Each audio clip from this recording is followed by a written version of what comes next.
Hi, everyone, and welcome back to Brian's Horror Corner, and welcome to this horror movie review for day 19 of my 31 Days of Halloween Horror series. So today we're going to jump back into the world of horror anthology. Um, and more specifically, we're gonna check out an Amicus horror anthology movie from the 70s. It'll be the second one that I reviewed with this series. I did The House that Dripped Blood a few weeks ago, towards the beginning of this series. But today we're going to take a look at one that spawned a TV series about 20 years after the movie came out, and that, of course, is Tales from the Crypt, which I have here on this Midnight Movies double feature along with Vault of Horror. I haven't seen Vault of Horror yet, so I have to watch that one yet. But I did watch Tales for the Crypt for the first time to prepare for this review in this series. So yeah, let's just go ahead and get into it. Tales from the Crypt from 1972. So it's a 1972 British anthology horror film directed by Freddie Francis.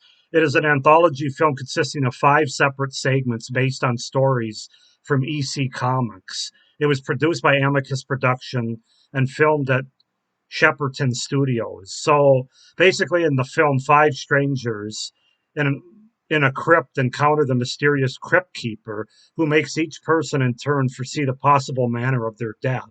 It is one of several Amicus horror anthologies produced during the 1970s.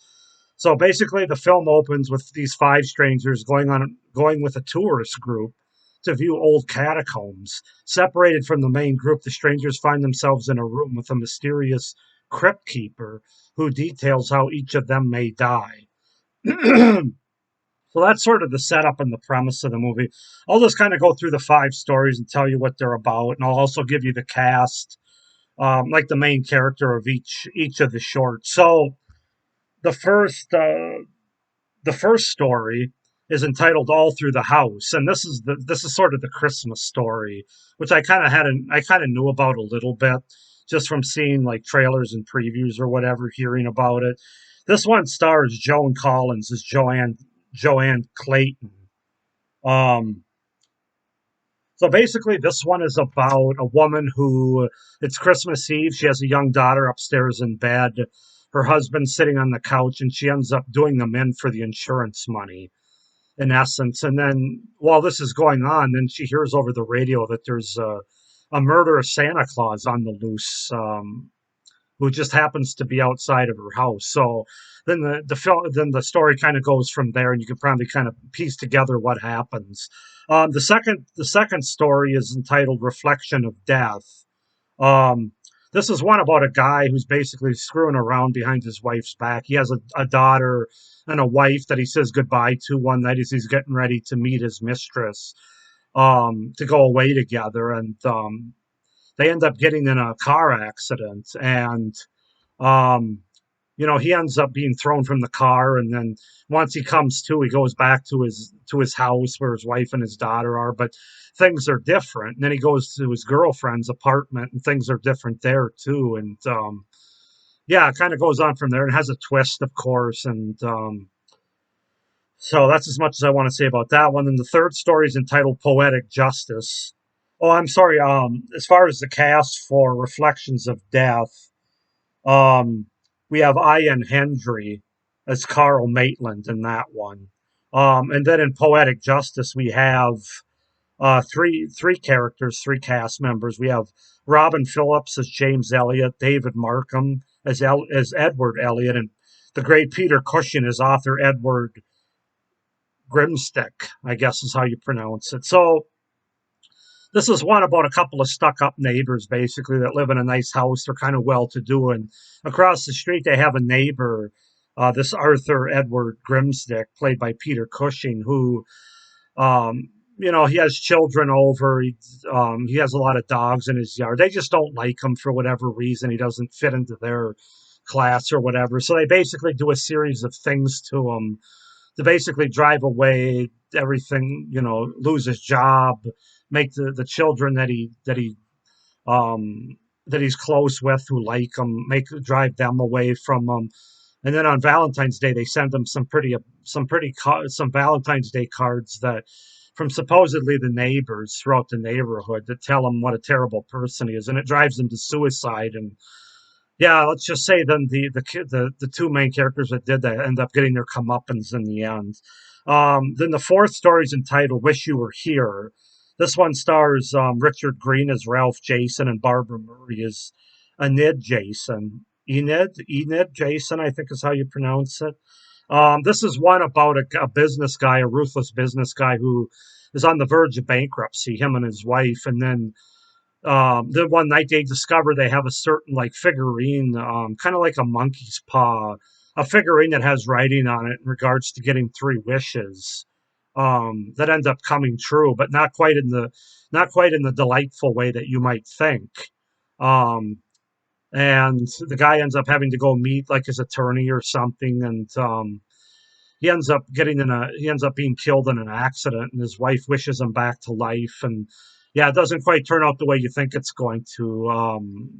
So that's that one. And then the final one is entitled Blind Alleys, and this one stars Nigel Patrick as Major William Rogers and Patrick McGee as George Carter. Of course, Patrick McGee I know from Asylum. He was the doctor there early in the movie. This is one about Major William Rogers basically working at a blind like institute or a homeless. It's not a homeless shelter. It's like a blind shelter though, and he really skimps on electricity and heat and food and stuff, and really treats the residents badly because they're blind. Well, he sort of lives the good life, if you will, and then he's got a dog with him as well. Him and his dog are basically running the show there, and kind of has all the blind people.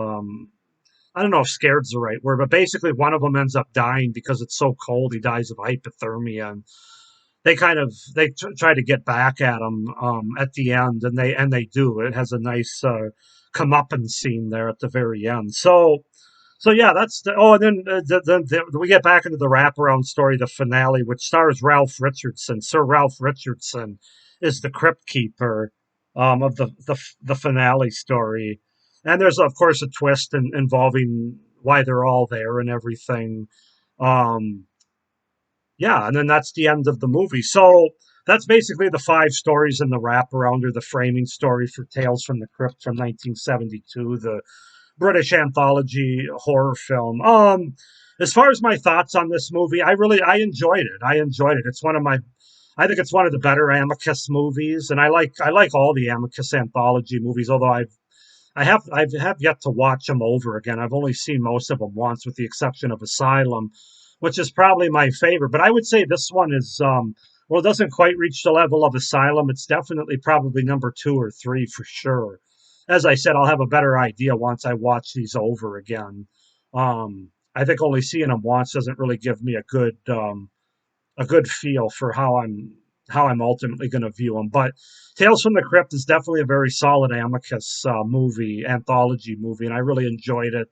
So let's just go ahead and get into. As I said, it was a first time watch for me. I'd never seen this movie before, only like previews and scenes and stuff, and heard about it. So we'll start with the pros.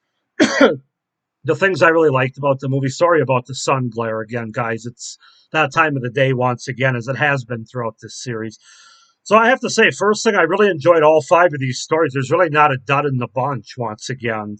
All of them sort of are morality tales that are effective with tight writing, a good number of suspenseful sequences or scares, and great performances across the board in all of the stories. So, yeah, just a really solid, really tight anthology movie with solid stories.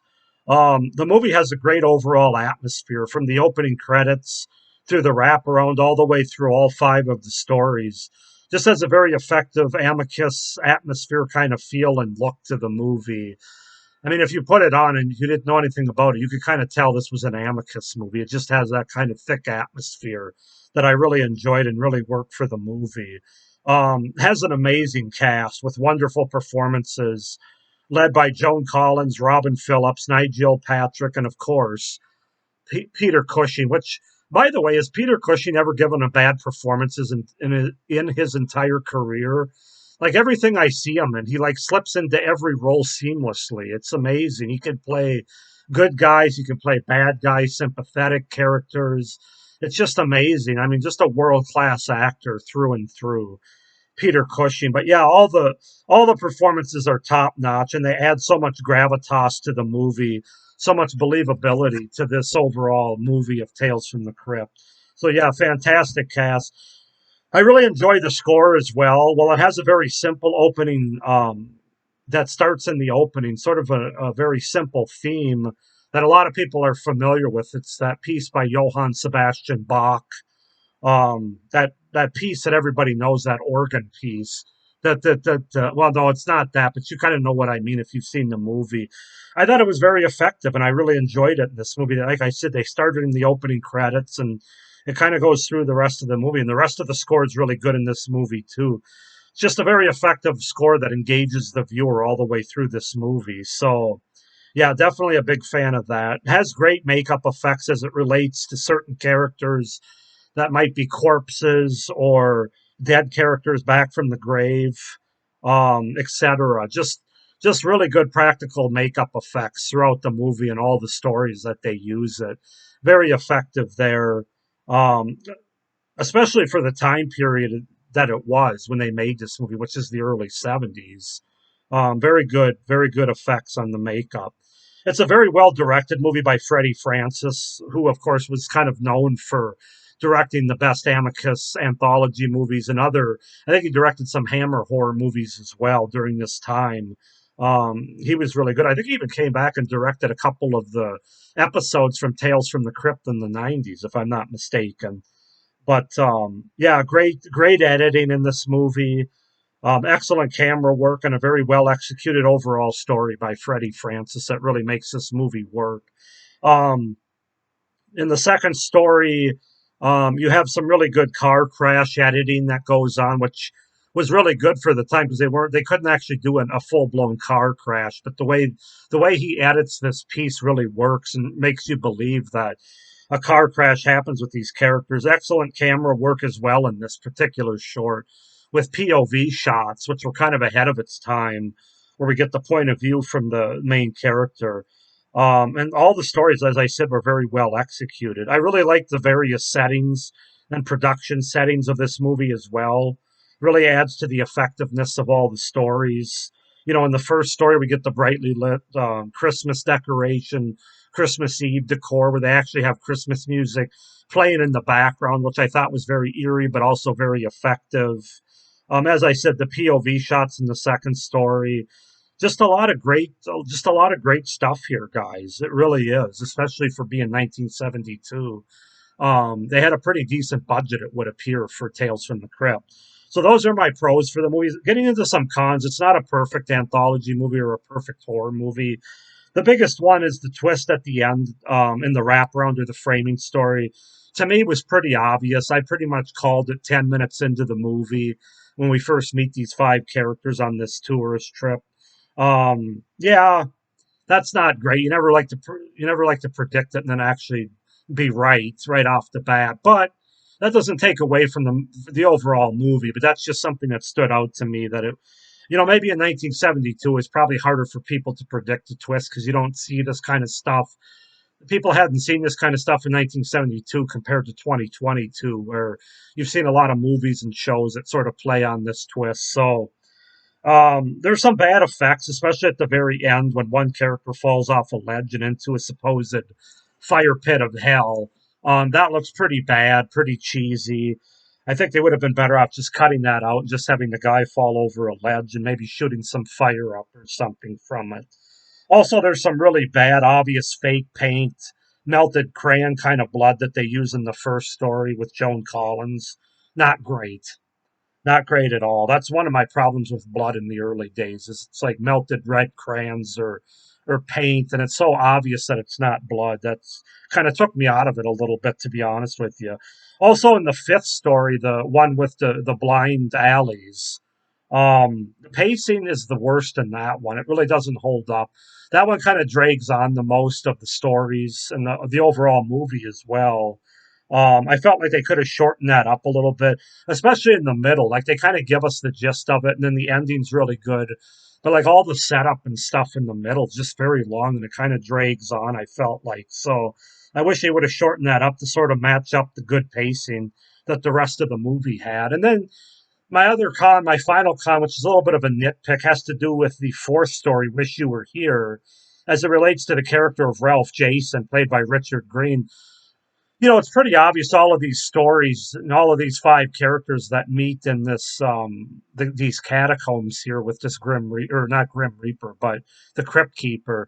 They're all bad people. They've all done bad things, but I didn't really get that from Ralph Jason's character. Now, we're told that he's like a ruthless businessman that's on the verge of bankruptcy, but he doesn't strike me of all the five characters. He doesn't strike me as being bad or getting what he deserves, so to speak. And boy, does he get some bad stuff in his story. And obviously in the wraparound, like I just thought the other four characters, it made sense why they were getting their comeuppance because they all did really bad stuff with, Joan Collins killing her husband, Ian Hendry, cheating on his wife with his mistress.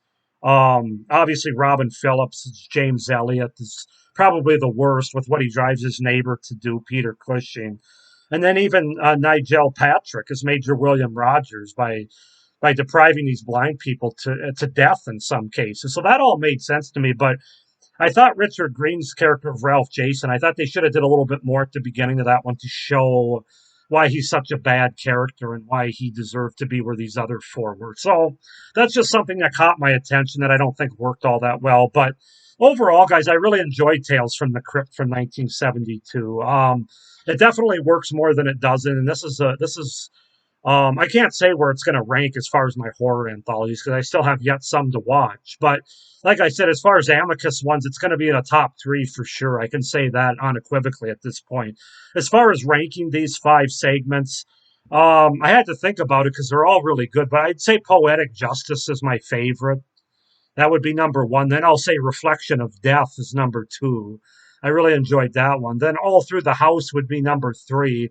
Like I said, the blood was the big hindrance to that one. Wish You Were Here would be number four. As I said, relating to that character that I just discussed, not really sure that he's deserves his comeuppance that he ends up getting. And then my fifth and least favorite, although I still really like it. So when I say least favorite, it's not bad at all. Is Blind Alleys, the fifth and final story. And again, it's because of those pacing issues. Just kind of giving you reasons why those bottom three fell where they did, as opposed to the top two, Poetic Justice, which I think works the best out of all the stories in Reflection of Death. Not to say they don't have some issues, but just not as much as the third, fourth, and fifth ones in my ranking to me. So overall, I'm going to give Tales from the Crypt, the movie from 1972, an 8 out of 10. As far as an Amicus horror anthology, it's really solid and I really enjoyed it. I'm looking forward to rewatching it down the road. So 8 out of 10 for the overall Tales from the Crypt movie. Go ahead and comment down below what you guys think of Tales from the Crypt, the movie from 1972. Do you like it more than I do, less than I do? What's your ranking of the five stories down in the comments below? Please like this video and hit the little notification bell so you don't miss any of my upcoming reviews for this series. And please subscribe to my channel so you don't miss any of my great horror content that I have, not only the rest of this series, but after and on through next year as well. So thank you for watching this horror movie review for day 19 of 31 Days of Halloween Horror Series.